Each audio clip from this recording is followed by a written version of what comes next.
السلام علیکم، welcome to joint session. میں ہوں سید عائشہ ناز اور ابتدا میں ہی کرائیں گے مہمانوں کا تعارف جو کہ مستقل میرے شو کا حصہ ہیں. عدنان عادل صاحب، انیک ناجی صاحب لاہور اسٹوڈیوز میں موجود ہیں. جنرل ٹائر غلام مصطفیٰ ہمیں ویڈیو لنک پر جوائن کر رہے ہیں. ابو ذر سلمان نیازی بھی ہمارے شو کا حصہ ہوں گے اور رانا صاحب بھی حسب معمول ہمارے ساتھ موجود ہیں. اور کل اسی شو کے پلیٹ فارم سے جنرل صاحب نے پریڈکٹ کیا تھا کہ پاکستان رسپانس دینے جا رہا ہے. اس میں زیادہ دیر نہیں کی گئی، 48 گھنٹوں کے اندر پاکستان نے رسپانس دیا ہے ایرانی اٹیک کا. اور جو اطلاعات دفتر خارجہ کی جانب سے بتائی گئی ہیں وہ دہشت گردوں کے ٹھکانوں کو ٹارگیٹ کیا گیا ہے. ایران کے برعکس ایران نے جو اٹیک کیا اس پہ تو سویلینز کی شہادتیں ہوئیں، لیکن اب پاکستان نے جو بھرپور جواب دیا ہے اس کے بعد کیا سچویشن ڈیولپ ہو سکتی ہے، اس معاملے کی حساسیت اور رد عمل کی موزونیت پر بات کریں گے. سب سے پہلے عدنان عادل صاحب، آفٹر دس رسپانس آپ نے معاملہ طول پکڑے گا یا اب جائیں گے ڈپلومیسی کی طرف؟ میرا خیال ہے ڈپلومیسی کی طرف جائیں گے. ترکیہ نے بھی اپنا انٹرسٹ شو کیا ہے اور کہا ہے، ان کے وزیر خارجہ کی طرف سے یہ بیان آیا ہے کہ ان کی بات ہوئی ہے ایرانی وزیر خارجہ سے اور پاکستانی ہم منصب سے، تو وہ بھی یہی چاہتے ہیں کہ مزید آگے ایسکلیشن نہ ہو، یعنی بڑھاوا نہ ہو. ہمارے دفتر خارجہ کی طرف سے جو بیان آیا ہے وہ بھی یہی ہے کہ ہم نے ایران اور ایرانی عوام کو ٹارگٹ نہیں کیا ہے، ان لوگوں کو ٹارگٹ کیا ہے جو پاکستان میں مسلح کارروائیوں میں ملوث ہیں. اور پھر یہ کہ ہم جو ہے وہ مزید بڑھاوا نہیں دینا چاہتے. یہ جو دفتر خارجہ کا کہنا ہے کہ ایسکلیشن کی طرف نہیں جانا چاہتے، یہ بہت اہمیت کا حامل ہے. اور میرا خیال ہے کہ اس میں دونوں ہی کا نقصان ہے. اگر بڑھاوے کی طرف جائیں گے، ایران اور پاکستان کی اگر جب خلش بڑھتی ہے اور یہ ایک محدود سی جنگ بھی ہو جائے یا اسکرمشز لیکن بڑھ جائیں، معاشی تعلقات کا انقطاع یہ نہیں ہوا. وہ تو آج بھی ٹرکس گئے ہیں پاکستان سے چیزیں لے کر، اجناس لے کر، اور وہاں سے بھی چیزیں لے کر، پیٹرولیم مصنوعات لے کر آئے ہیں. میں نے یہ خبر جو ہے میڈیا میں دیکھی ہے. تو وہ تو تجارت تو جاری ہے اور اچھی بات ہے، کیونکہ ابھی ہم نے تو دیکھا تھا کہ پاکستان چابہار میں انفارمیشن ٹیکنالوجی کا پارک قائم کرنے جا رہا ہے. اور میں نے تہران ٹائمز دیکھا جو ان کا مین اخبار ہے، اس میں انہوں نے ہائپ نہیں دی پاکستان کے اٹیک کو. صرف ان کا جو ایک رسمی بیان ہے کہ پاکستان کے چارج ڈی افیئرز کو بلا کر پروٹیسٹ کیا گیا، وہ انہوں نے چھاپا ہے. ایرانی میڈیا نے اس کو ہائپ نہیں دی ہے. تو وہ بھی سمجھتے ہیں کہ جب ہم نے اٹیک کیا ہے تو ادھر سے کوئی نہ کوئی جواب تو آنا ہی تھا. ہماری قوم کے جذبات بھی یہی تھے. اس کی ترجمانی حکومت نے قوم کے جذبات تو یہی ہیں، لیکن مولانا فضل الرحمان صاحب کے علاوہ کسی اور کا آپ کے نظر سے گزرا رد عمل اس معاملے پر تبصرہ؟ جی، جماعت اسلامی کے امیر سراج الحق نے بھی بہت محتاط بیان دیا ہے. انہوں نے کہا مجھے سمجھ نہیں آ رہی ایران نے ایسا کیوں کیا، اب دونوں ملکوں کو جو ہے اس پہ بات چیت کرنی چاہیے. سب لوگ یہی کہہ رہے ہیں. خود نون لیگ کے بھی کسی لیڈر کا میں نے ایسا ہی بیان دیکھا ہے.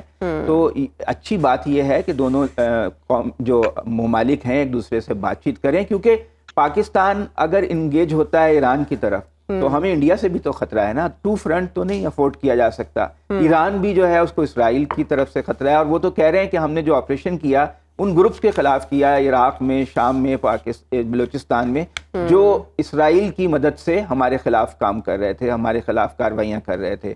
وہ پاکستان کو سے زیادہ الزام جو ہے وہ اسرائیل فنڈڈ گروپس کو دے رہے ہیں. تو ایک محتاط رویہ ان کا بھی ہے اور محتاط رویہ ہمارا بھی ہے. بہتر دونوں کے لیے یہی ہے، کیونکہ اس سے تو فائدہ یا اسرائیل کو ہوگا یا انڈیا کو ہوگا. پاکستان کمزور ہوتا ہے تو انڈیا کو فائدہ ہے، ایران کمزور ہوتا ہے تو اسرائیل کو فائدہ ہے.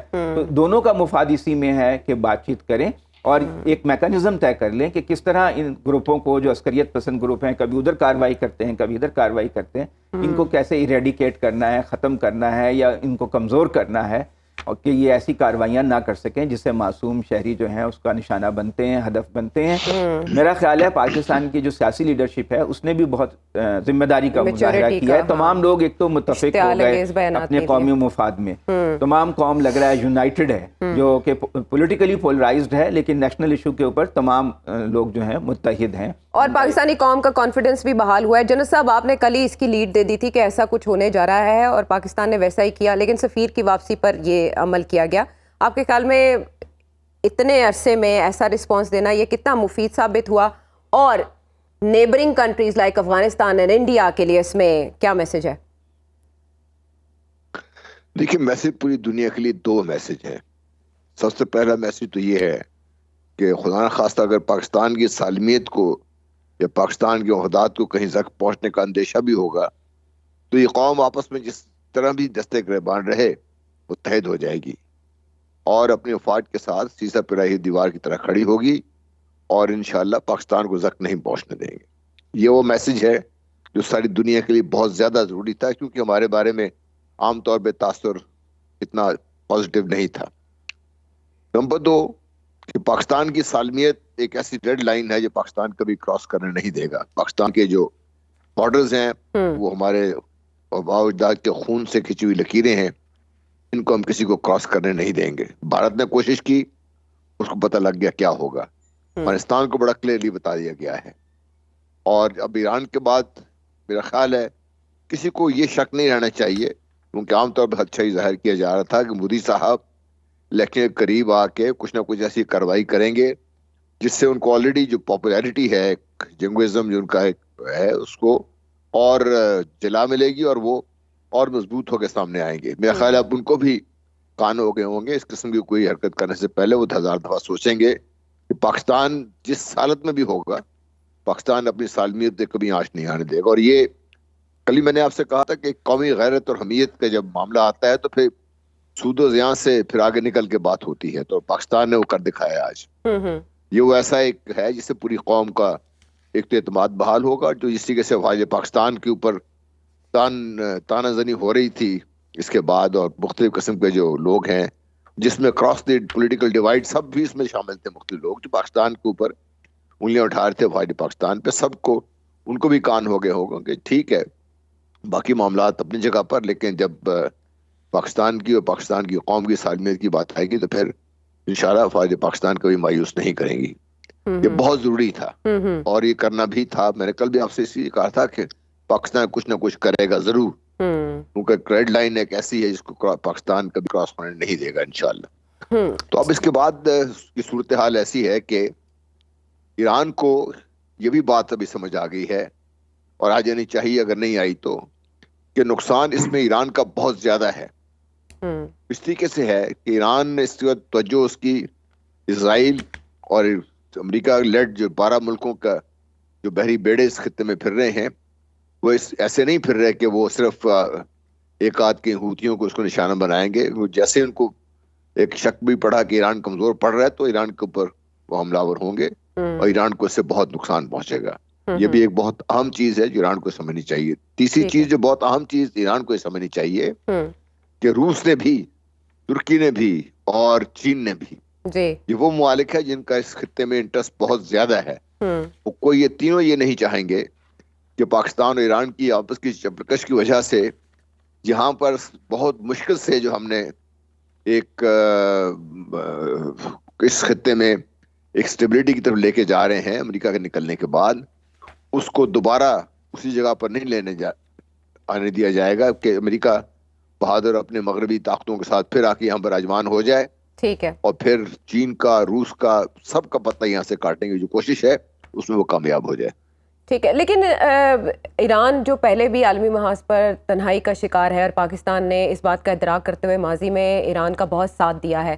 انیکنا جی صاحب, ایران نے حملہ کرتے ہوئے اس بات کو کیوں نہیں سوچا کہ پاکستان کوئی روایتی فوج رکھنے والا ملک نہیں ہے, یہ ایک نیوکلیئر سٹیٹ ہے, کیوں سمجھنے میں اس نے غلطی کی ابھی پاکستان کی پوزیشن کو اور یہ اٹیک کرتے ہوئے؟ اس سے پہلے جتنی کوششیں ہوئی دونوں ممالک کے درمیان بات چیت ہوئی, اس کو ملحوظ خاطر کیوں نہیں رکھا؟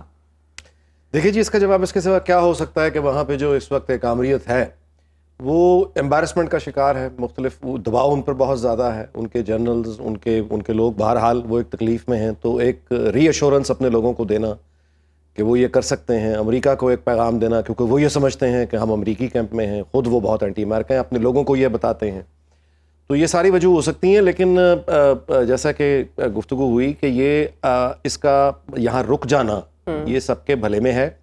اور پاکستان جو ہے وہ پہلے بھی دہائیوں سے یہ ریزسٹ کرتا چلا آ رہا ہے, کیونکہ آپ نے امریکہ کا رد, ایک تو مسلم دنیا کا رد عمل ہم نے ڈسکس کر لیا, ترکیہ, رشیا, چین کا رد عمل ہم نے ڈسکس کر لیا, لیکن امریکہ کا رد عمل وہ آپ نے دیکھا کہ وہ کیا تھا. جی, اس کے ساتھ ہی پورا ویسٹرن میڈیا اگر آپ اٹھا کے دیکھیں تو وہاں پاکستان از کوائٹ مطلب سیلیبریٹی, اور وہ بڑا پروموٹ ایک طرح سے جس طرح کیا جاتا ہے, اور بلا وجہ نہیں کر رہے.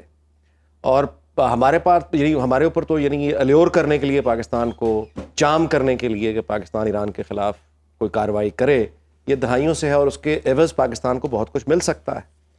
پاکستان آج بھی اگر چاہے اور اس کیمپ میں چلا جائے اور جا کے یعنی ایران کے خلاف کو پوزیشن لے لے تو پاکستان پہ بہت سی مالی مشکلات ختم ہو سکتی ہیں, بہت کچھ ہو سکتا ہے. لیکن پاکستان ان تمام یعنی جو دنیاوی آپ کے یہ فائدے ہیں ان کو ریزسٹ کر کے ان کو پی کے جنگ نہیں چاہتا, برادر ملک سے جنگ نہیں چاہتا, خطے میں عدم استحکام نہیں چاہتا, اور یعنی ڈالروں کے لیے یا اس پوزیشن کے لیے کسی جنگ میں نہیں جانا چاہتا. یہ پہلے سے بھی پاکستان ریزسٹ کرتا آیا ہے, آج بھی ریزسٹ کر رہا ہے. تو ایران کو ظاہر ہے کہ یہ دیکھنا ہوگا, اور میرا یہ خیال ہے کہ وہاں پہ ان کو سمجھ آ بھی گئی ہے, جیسا کہ عدنان عادل صاحب نے کہا کہ وہاں کی پریس میں ایرانین پریس میں اب اس طرح کے نعرے وغیرہ دیکھنے کو نہیں مل رہے پاکستان کے خلاف. خود پاکستان میں بھی آپ نے نوٹ کیا ہے, دفتر خارجہ نے جو بیان دیا وہ ہماری آفیشیل اسٹیٹمنٹ ہے, لیکن اس کے علاوہ باقی بھی اگر آپ پولیٹیکل پارٹیز کو بھی دیکھیں تو کوئی, مثال کے طور پہ آج نواز شریف اور مریم نواز کا جلسہ تھا حافظ آباد میں, آپ نے ان کے منہ سے ایک لفظ بھی نہیں سنا, ذکر ہی نہیں کیا انہوں نے.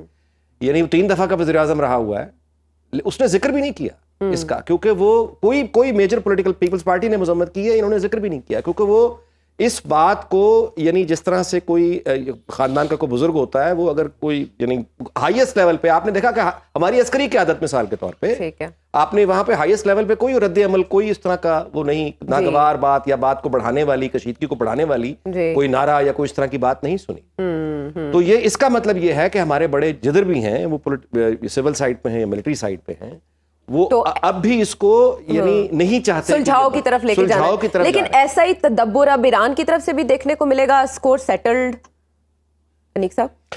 جی, جیسا کہ میں نے آپ سے گزارش کی کہ امید یہی رکھنی چاہیے کہ وہ اس بات کو سمجھیں اور اس بات کو نہ بڑھائیں, کیونکہ اگر یہ بات بڑھ گئی تو امریکہ کا اور مغرب کا سارا رد عمل آپ دیکھ لیجئے, وہ تو ان کی تو یعنی وہ تو فوراً چاہیے گے. باتیں کے لیے ہوئی ہیں, باتیں کے لیے جی وہ اس پہ بغلیں بھی بجا رہے ہیں, شادیانے بجا رہے ہیں, اور اس کو مزید آگے بڑھاوا دینے کی بھی صحیح ادھر سے ہو سکتی ہے. لیکن چاہتے ہیں نا کہ ان کی لڑائی ہم لڑیں, ہاں بالکل, اور وہ ایران کو جو جس طرح پیسنا چاہتے ہیں, جو کام وہ خود نہیں کر سکتے ہم سے کروا لیں, لیکن ہم کیوں اس ٹریپ میں آئیں. اور پاکستان اتنی معاشی یعنی پرابلمز میں گھرے ہونے کے باوجود نہیں کر رہا, یہ دہائیوں سے نہیں کر رہا, اب بھی نہیں کر رہا, تو یہ ایران کو سمجھنا چاہیے اس سے زیادہ پاکستان کیا کرے. اچھا یہ دیکھیے اس میں ایک چیز اور میں اگر اجازت دیں تو, جی جنرل صاحب, ایران کی جو انٹرنل پالیٹکس ہے اس کے بارے میں ہم بات بہت کم کرتے ہیں. دیکھیے جو IRGC جس کا ہم نام لے رہے ہیں, یہ ایک اسپیشلی کریٹڈ فورس تھی جس کو ایک خاص مینڈیٹ دیا گیا تھا. وہ ایک, اور جو حکومت ہے ایران کی, ان کے آپس میں بھی کوئی تعلقات اتنے مثالی نہیں ہیں. اور یہ بھی مت بھولیے کہ IRGC کا جو ایٹیچیوڈ ہے, جو اسی کے سے وہ گنگ ہو لے کے چلتے ہیں سارا کچھ ہے, ایران کی حکومت شاید اسی کے سے نہیں چاہتی. آپ ان کے جو ایرانی حکومت کی لیڈرشپ جو ہے نا, ان کے جو لیڈرز ہیں, ان کا بیانات دیکھیے, وہ بہت مختلف ہیں ان سے.